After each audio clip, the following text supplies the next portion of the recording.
Right, welcome back to the channel everyone. So today I've got the two bikes that everybody's talking about.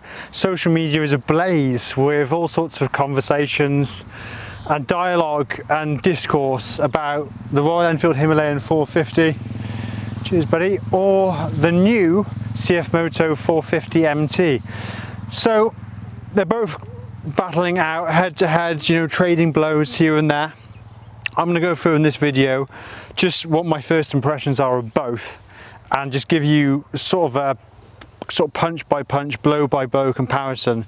What I think where each one sort of slightly outdoes the other. I personally don't think either bike totally outmatches the other. I think it's quite even, and I'll give some examples where CF stronger and where Royal Enfield stronger. Okay, so a lot of the specs are very similar. We're talking about 40 horsepower each. I think it's a little bit higher on the CF. In this one you've got the twin engine configuration, and in Royal Enfield have got the single here. Really, what difference does that make? Obviously you're going to get a different riding experience. A twin is smoother, easier to develop higher power, whereas the single, it's a long stroke single. You've got torque and you've got that chuggability, tractability over rough terrain. So both of them have advantages. Generally speaking, you lean towards the twin for a smoother ride.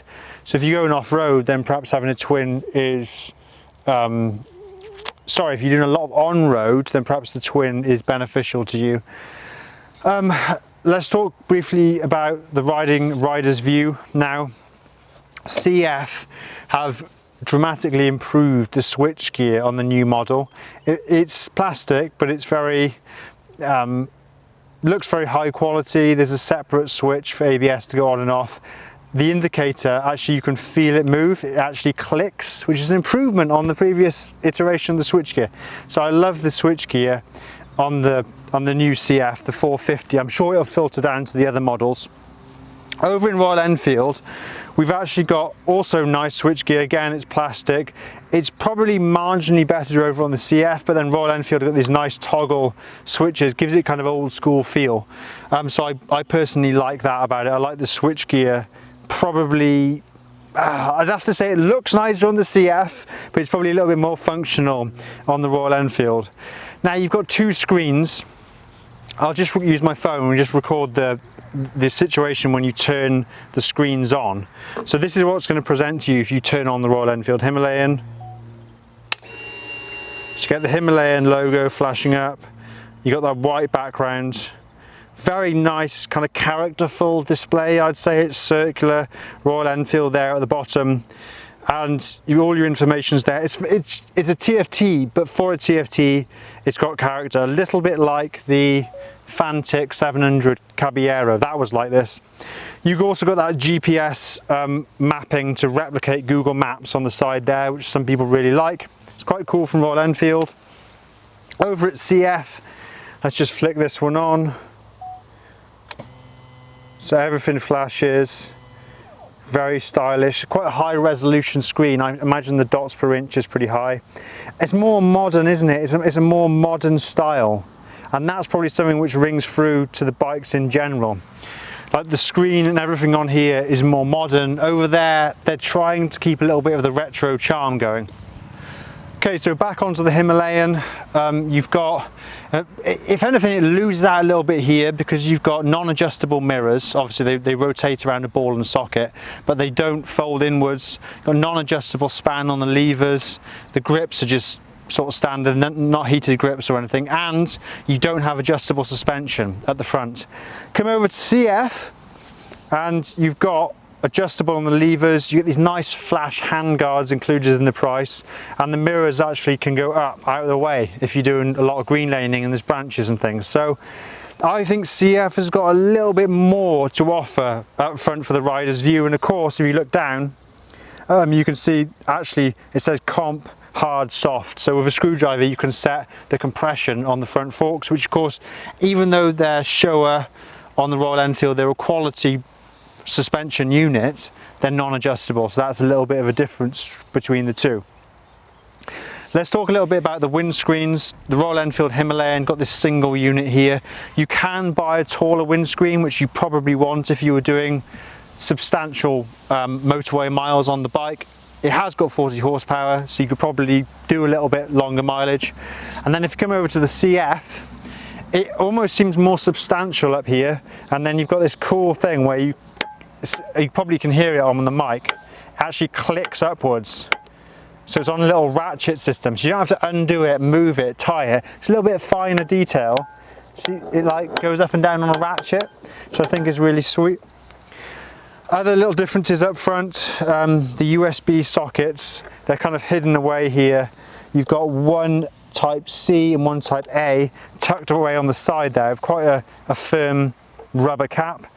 Nothing really lowered down where water could potentially collect. It's very much hidden on the side. Over on the Royal Enfield Himalayan, equally, very, very subtle little USB, but only a type C on a little spring-loaded cap there underneath. Let's do fuel caps whilst we're here. So to open the Himalayan, conventional fuel cap, very much the same as my Triumph, opens on a hinge towards the rider. And then over on the CF, similar, but this one's a little bit more substantial, and it's sort of catches there, it's on some resistance on the hinge. That's quite a nice thing on the CF there. Right, next I'm going to get on the two bikes, just see what the riding position's like on each of them. So if you noticed, I'm very much flat-footed on the CF 450, which is nice, and that's owing to a low seat height and also a narrow seat, so I can get my legs down. I've only got short legs, I'm a 30-inch inside seam, so that's actually really nice. A little bit like the 800MT, you sit in an MT from CF, it shelters you with this kind of big fairing for wind protection, and you sit quite far back from the controls. It's got the kind of a big bike feel. Now, interestingly, this bike is on its side stand, and that's its position. It's not it's not far over on its side stand, whereas coming over to the Himalayan, I've put this on a block. This is actually on a block now. Himalayan feels a little bit easier to get on, slightly higher, I would say. Yeah, very much slightly higher. I can still flat foot, but I think it was easier to flat foot on the CF. And here, yeah, you haven't got as much protection. It feels more sparse up front. So you've got a little bit of a screen, but then lots of sort of like exposed componentry. A big feature is the crash protection. That's more on display. So you're almost sitting on a Himalayan, but where on the CF you're sitting in it. So that is a bit of a difference. And obviously I talked about the control interaction points and things like that, how they're slightly different between the two bikes. Now watch this, if I take away my little wooden block, you might be able to see from that angle, you might not, but the Hemi actually canters over quite a lot more. LED lights on this with Royal Enfield in, and also the, what do you call those? Brain freeze, what do you call those? Indicators. The indicators are also LED. They're a little bit slicker on the CF, and the CF I think has sequential indicators, so very much like that thing which Audi invented. It starts at the inner and moves outwards almost like a wave, a little bit different style wise. Okay, let's come and have a look at the front of the CF. It's kind of night and day. They've kept the rounded headlamp even though it was LED to give a little bit of Royal Enfield old school charm. You've got the beak on the front there of the Himalayan, whereas here you've got this integrated lower mudguard. It also has these big, as the Himalayan does, these big protected shields for the fork stanchions to stop that getting chipped and stop you basically damaging your suspension unit, because they're both upside down forks. But anyway, back to the headlights. You got this like 1-2 interesting, very modern looking display headlamp unit. Yeah, it's all just night and day really. That's old school charm with a bit of modern hints and a modern sort of stroke across it. This is full out like kind of high tech, modern, even though interestingly this is ride by wire and that's ride by cable. So there's no rider modes on the CF, but there is on the Himalayan. Very, very different there. Right, I'm going to come out of focus, but let's just have a look at the two bikes here. Obviously you can see the engine is a lot higher up on the CF, and that's because they've come down here with the downpipes, and then they've used the space underneath the engine to put the cat, and then comes up here to, I'll get out of the way, a single pipe coming to this raised exhaust. It's obviously mounted to the rear passenger foot peg hanger. Why is that? It's because the rear shock absorber actually is in a vertical alignment here, kind of a traditional application. You've got this rising rate linkage at the bottom, and then that means that that space is occupied, and so they put the cat underneath the engine, raising the engine up a little bit. Because that exhaust is right down low, you've got this big metal bash guard under there, which is pretty substantial. Let's pop over to the Himalayan, and very cleverly the Himalayan's actually got almost a horizontally aligned rear shock absorber, again with a rising rate linkage. But what this has allowed is allowed the engine to be a little bit lower, the exhaust to hug underneath the actual sump, and then you've got the cat cleverly tucked where the suspension linkage would be. So it's a little bit different, a little bit clever the way they've designed it, little intricacies there. Again, the bash plate, similar, I think it's a similar quality bash plate. Doesn't really seem that much different to me in the fit or finish. Coming up top here as well, as I stand up, just to say that the Himalayan is fitted with probably a little bit more of a road going tyre. So I think these are Seat tyres, which is an Indian brand, and then like for like the Chinese manufactured CFMOTO has got Chinese tyres. It's got, I think they're CST tyres, and both of these are kind of what you would say budget branded tyres. However, both of them equip themselves really well. Remember, these bikes are only putting out 40, a little bit more horsepower. You don't really need stupid high performance tyres on either bike. I will say though, on the tread pattern, which is basically what defines your off-road ability, whether if you get stuck in wet mud, you're going to be able to power out of it. As standard, this bike is configured more for road riding, whereas on the CF here, I think these blocks would dig in more to mud and gravel and stuff as a factory spec. Obviously you can change the tyres on both bikes, but that's just my initial view. A couple of other nice things on the CF here. You've got really nice tubeless rims as standard, and you can see that because the spokes are mounted to the outside of the rim, which is where the tyre, obviously the bead of the tyre seats inside that little lip. So you've got effectively tubeless tyres on this bike. On the Royal Enfield you have to pay a little bit extra. I think it's 300 quid, 200 quid to have the tubeless tyre option fitted. CF has got a nice cast swing arm. All of this down here, the spindle, the chain adjustment mechanism, it all feels really high quality, it feels really nice. Everything about it up close just looks really nice. You've got torque fittings here, got a nice combination of materials. You've got rubber inserts on both. Look, folding brake lever, so it's harder to brake. And then over the other side, yeah, folding gear lever. Whereas on the Royal Enfield, that's a single piece. So if you crash the bike off-road, you're more likely to damage. Oh, actually, the Royal Enfield doesn't have a complete sump. It has a guard for the exhaust and a plastic sump there. Whereas over here, the whole bash plate is a big unit that's steel or aluminium. So that's a little bit of a difference. I know you can upgrade the stock Himalayan with a bash plate. Yeah, so a little bit of differences there. They're kind of trading blows. Right, finally we're going to discuss some specs between the two bikes. As I mentioned, we've got similar power output. You've got 40 horsepower here, 40 newton meters of torque. Over here at 43.6 horsepower, 44 newton meters of torque. So though they are close, you've got 10% edge here with the 450MT. You've actually got a 2-cylinder 8-valve engine, I didn't mention that, and over here you've got a 4-valve engine. Top speed, you've got 190 kph here, so that's well over 100 miles an hour, and 180 kph here, so also over 100 miles an hour. I doubt either of these bikes would enjoy going that fast, but that is just a difference between them.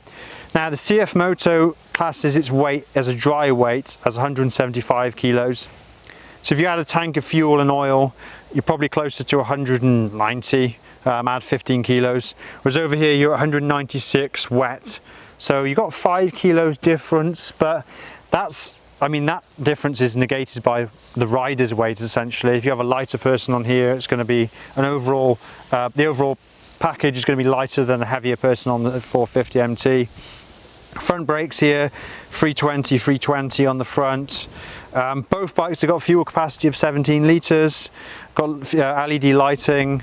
Again, KYB monoshocks on both, but remember we talked about the different configurations on the 450MT, a little bit more clever and intricate on the Himalayan there. And then obviously the Himalayan also has the TFT screen, but over here you've got the slipper clutch, traction control, ABS on and off, TFT, navigation, Bluetooth. This has navigation as well actually, and it obviously somewhere has ABS on and off. I would assume there's a button there for that somewhere. Obviously it's easier on that one because you've got a button that says ABS on and off.